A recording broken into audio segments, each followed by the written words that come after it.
જે આપણી પાકિસ્તાન જે કન્ટ્રી છે જેની સાથે જે અત્યારે માહોલ છે, તો જે પાકિસ્તાન કન્ટ્રીને જે સપોર્ટ કરતા હોય એ દેશના પ્રવાસ આપણે ના કરવા જોઈએ.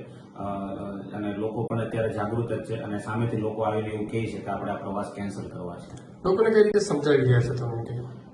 બસ લોકો આપણે એવું કહી રહ્યા છે અને લોકો સામેથી પણ એવું કહે છે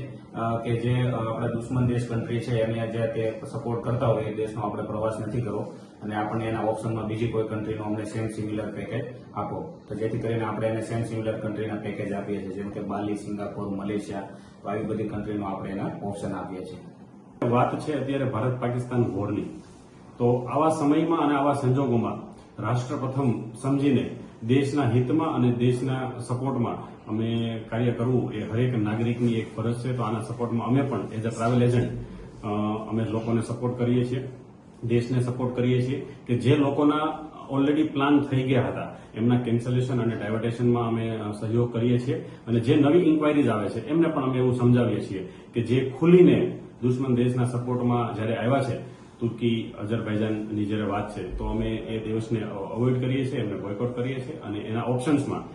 દુબઈ, સિંગાપોર, મલેશિયા, થાઈલેન્ડ, બાલી વગેરેના અમે ઓપ્શન્સ આપીએ છીએ. વર્ષના લગભગ 2-3 લાખ લોકો તો કમસે કમ અહીંયાથી લોકો ટ્રાવેલ કરતા હશે અને ખાસ કરીને જ્યારે ઉનાળુ વેકેશનની વાત છે તો અત્યારે મેક્સિમમ લોકોનો પ્રવાસ હોય છે અત્યારે એ સમયમાં અને લગભગ લોકો કેન્સલેશન મોડમાં છે.